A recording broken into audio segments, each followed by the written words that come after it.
दोस्तों जीवन में हर एक इंसान को प्यार जरूर होता है, शायद आपको भी कभी ना कभी हुआ होगा। दोस्तों कुछ लोगों का प्यार शादी के पवित्र बंधन से बंधकर सफल हो जाता है, तो कुछ लोगों का प्यार अधूरा रह जाता है। दोस्तों ये धरती पागल प्रेमियों से भरी पड़ी है, तो आज की सच्ची घटना है वो काफ़ी दर्दनाक और भयानक होने वाली है, क्योंकि जो प्यार का अंजाम होता है वो आगे चलकर किसी को भी पता नहीं होता है। तो वीडियो को आप लोग लास्ट तक जरूर देखिएगा। वीडियो में आगे बढ़ने से पहले आप लोगों के पास वही छोटा सा रिक्वेस्ट है कि अभी तक हमारे चैनल को सब्सक्राइब नहीं किए हैं तो लाल बटन दबाकर चैनल को सब्सक्राइब कर लीजिए, ताकि मेरा हौसला बढ़ता रहे ऐसे सच्ची और अच्छी कहानी लाने के लिए। नमस्कार दोस्तों, स्वागत करता हूं अपने YouTube चैनल पे। दोस्तों आज की सच्ची घटना ये हैदराबाद की है। हैदराबाद का दोस्तों एक छोटा सा गांव होता है, गांव का एक परिवार होता है दोस्तों। परिवार के मुखिया का नाम होता है रविशंकर, जो दोस्तों 60 साल प्लस हो चुके होते हैं और वो एक गवर्नमेंट जॉब किया करते थे, उससे वो रिटायरमेंट ले चुके थे। रिटायरमेंट का जितना पैसा मिलता दोस्तों वो अपने पास रखते थे, और 5 साल पहले उनकी पत्नी का देहांत हो जाता है। फिलहाल वो घर पे अकेले रहते हैं। उनके 2 बेटे होते हैं जिनका नाम मुकेश और राजेश होता है, और दोनों को शादियां कर दिया करते हैं, और दोनों बेटे अपने अपने परिवार को लेकर मुंबई में शिफ्ट हो जाते हैं और वहीं पर एक कारोबार किया करते थे। दोस्तों छुट्टियों का टाइम होता है, उनके दोनों बेटे अपने अपने पत्नी और अपने अपने बच्चों को लेकर गांव वापस हैदराबाद आते हैं घूमने के लिए। तभी दोस्तों जब आते हैं तो देखते हैं कि जो उनके पिताजी हैं वो दिन भर टीवी देखा करते थे और कुछ काम धाम नहीं रहता, जिसके वजह से काफ़ी ज़्यादा बोर हुआ करते थे। और ये बात अपने बेटों को बताते हैं कि यार मैं काफ़ी बोर हुआ करता हूँ और मुझे अच्छा भी नहीं लगता। तभी दोस्तों जो उनके बेटे होते हैं दोनों, वो कहते हैं पापा आप परेशान मत होइए, आप रिटायरमेंट हो चुके हैं तो ऐसा कीजिए, आप तुरंत ही तैयारी बनाइए और हमारे साथ ही चलिए।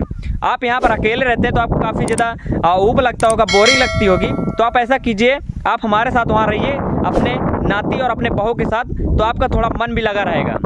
तभी दोस्तों काफ़ी मना करता है रविशंकर जो उनके पिताजी होते हैं, लेकिन बाद में वो मान जाते हैं अपने बेटे के साथ मुंबई जाने के लिए। फिर दोस्तों 2-4 दिन, 10 दिन, 15 दिन जितना होता है वो रहते हैं घर पे, और रहने के बाद वो अपने बेटे के साथ तैयारियां बना देते हैं जाने के लिए, और दोस्तों कपड़ों पैक कर वो मुंबई चले जाते हैं। जब दोस्तों मुंबई जाते हैं तो वहाँ पर वो एक बड़ा सा मोबाइल लेते हैं, क्योंकि घर पे अकेले रहा करते थे, उनकी बहू रहती थी, उनके बच्चे रहते थे, बच्चे स्कूल चले जाया करते थे, बहू ऑफिस में काम किया करते थे, तो वहाँ पर भी वो घर पे अकेले रहा करते थे। और मुंबई की चकाचौंध को देखकर वो एक मोबाइल ले लेते हैं दोस्तों, एंड्रॉयड मोबाइल लेते हैं। उसमें वो व्हाट्सअप चालू करते हैं, सोशल मीडिया के सारे अकाउंट्स ओपन करते हैं, जैसे कि इंस्टाग्राम, फेसबुक और व्हाट्सअप, ये सारे अकाउंट्स वो ओपन करते हैं। ओपन करने के बाद दोस्तों जब फेसबुक को ओपन करते हैं तो धीरे धीरे अपने सारे रिश्तेदारों को फ्रेंड रिक्वेस्ट भेजते हैं, और रिश्तेदार भी उनको फ्रेंड रिक्वेस्ट भेज कर उनसे सारी दोस्ती बना लेते हैं। तभी दोस्तों जो फेसबुक होता है, जो सोशल मीडिया होता है जिससे आप फ्रेंड रिक्वेस्ट भेजते हैं, उसमें अनजान लोग भी आपको फ्रेंड रिक्वेस्ट भेज देते हैं। फ़र्क इतना पड़ता है कि आप उसे एक्सेप्ट करें या ना करें, उससे बात करना चाहते हैं या नहीं करना चाहते हैं। तभी दोस्तों एक जो लड़की होती है वो कनाडा की रहने वाली होती है, और दोस्तों वो रविशंकर को फ्रेंड रिक्वेस्ट भेजती है। और दोस्तों जब फ्रेंड रिक्वेस्ट भेजती है तो जो रविशंकर होते हैं वो नई नई लड़की देखकर तुरंत उसको एक्सेप्ट कर लेते हैं। जब दोस्तों एक्सेप्ट कर लेते हैं तो उनसे वो धीरे धीरे चैटिंग करना चालू कर देते हैं। चैटिंग करते करते दोस्तों बात इतनी आगे बढ़ जाती है कि जो रविशंकर होते हैं वो उस लड़की के ऊपर काफ़ी ज़्यादा इंटरेस्ट दिखाने लगते हैं। और दोस्तों जो लड़की होती है वो 20 साल होती है उसकी उम्र, और वो रविशंकर से बात करना चालू कर देती है। दोस्तों जो रविशंकर होता है वो धीरे धीरे उस लड़की के साथ चैटिंग करना चालू कर देता है, और ये भूल जाता है कि उसकी उम्र क्या है और उस लड़की की उम्र क्या है। फिर दोस्तों जो लड़की होती है वो भी काफ़ी ज़्यादा इंटरेस्ट करने लगती है रविशंकर के ऊपर, और उनसे मिलने के लिए बातें किया करती थी। तभी दोस्तों जो रविशंकर होता है उसके पास पैसे की कमी नहीं होती, और वो तुरंत ही जो लड़की होती है उसको इंडिया के लिए वीज़ा दे देता है, यानी कि टिकट करवा देता है। और 1 हफ्ते के बाद दोस्तों जो लड़की होती है वो तुरंत इंडिया वापस आ जाती है, और आने के बाद दोस्तों ये लोग एक होटल में उससे मिलते हैं, और मिलने के बाद काफ़ी सारी मुलाकातें करते हैं, बातें करते हैं, बीते हुए जो दिन होते हैं उनमें जो की हुई बातें होती हैं वो सारी बातें करते। बात करने के बाद दोस्तों जब ये थक जाते हैं तो आपस में ये शारीरिक संबंध बनाने की बात करते हैं। तभी दोस्तों जो लड़की होती है वो भी एग्री हो जाती है, और एग्री होने के बाद दोस्तों ये दोनों आपस में काफ़ी देर तक शारीरिक संबंध बनाते हैं। और जो आदमी होता है रविशंकर वो जल्दी ही थक जाता है और बेड पर ही लेट जाता है। फिर दोस्तों कपड़ा पहनते हो, कपड़ा पहनने के बाद जो लड़की होती है वो अपने चाचा के यहाँ चली जाती है, और जो रविशंकर होता है वो अपने बेटे के यहाँ चला जाता है। फिर दोस्तों ये रात भर उस लड़की से बात किया करते, लड़की भी इनसे बात किया करती थी, लेकिन रविशंकर जो होते हैं वो कहीं ना कहीं पूरा अपना समर्पण उस लड़की के ऊपर दे देते हैं कि आज से जो भी है यही मेरी लड़की, यही मेरी ज़िंदगी है। यानी कि वो अपना उसे प्यार दे देते हैं और लड़की भी उनसे प्यार का इजहार कर देती है और दोनों लोग बढ़िया से बातें किया करते थे। तभी दोस्तों जो लड़की है वो प्लान बनाती है रविशंकर को लूटने के लिए और दोस्तों धीरे धीरे करके वो रविशंकर से तकरीबन 70 से 75 लाख रुपए लूट लेती है। यानी कि उनसे मांग लेती है किसी न किसी बहाने से कि कल मुझे बाहर जाना, कनाडा जाना या फिर मुंबई में या फिर इंडिया के किसी अलग अलग शहर में जाना है, तो उनसे वो पैसा लिया करती थी।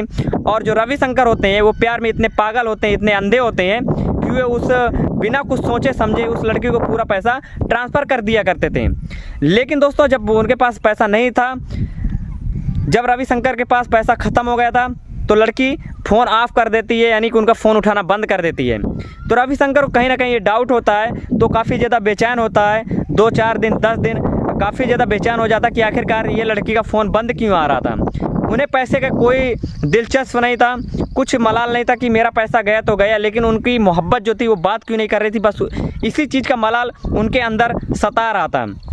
तभी दोस्तों जो लड़का होता है उनका, जब ये बेचैन रहता है तो उनका लड़का इनसे पूछता है कि पिताजी क्या हो गया, आप इतना बेचैन क्यों रहते हैं। तो दोस्तों जो उसका व्यक्ति यानी कि उसके पापा होते हैं रविशंकर, वो पूरी कहानी बताते हैं किस तरीके से उन्हें एक लड़की पसंद आई थी और उसके ज़रिए उन्होंने उसके ऊपर 70 से 75 लाख रुपए लुटा दिए और वे फ़ोन बंद करके इस समय पता न किस जगह पे होगी। तो दोस्तों जो लड़का होता है उसको पूरा समझ में आ जाता कि आखिरकार मेरे पिताजी को ये इन्होंने लूट लिया है। तभी दोस्तों पास के नज़दीकी पुलिस थाना में जाते हैं अपने पिताजी को लेकर और पूरी रिपोर्ट दर्ज कराते हैं। फिलहाल इस चीज़ की जानकारी पुलिस वालों को हो जाती है कि ऐसा भी फ्रॉड चल रहा है और इसकी तहकीकात करना चालू कर देते हैं, छानबीन करना चालू कर देते हैं, लेकिन उस लड़की का कहीं भी पता नहीं चलता है। तो दोस्तों इस कहानी का सुनाने का मकसद ये है कि आप लोग भी इस फ्रॉड से बचिए और ऐसी कहानियाँ आप लोगों को सुनने को मिलेगी। तो वीडियो पसंद आए दोस्तों तो वीडियो को लाइक और सब्सक्राइब कर लीजिएगा। चैनल पहली बार है, चैनल को सब्सक्राइब कर लीजिएगा। चलिए दोस्तों मिलते हैं जल्दी एक नए वीडियो में।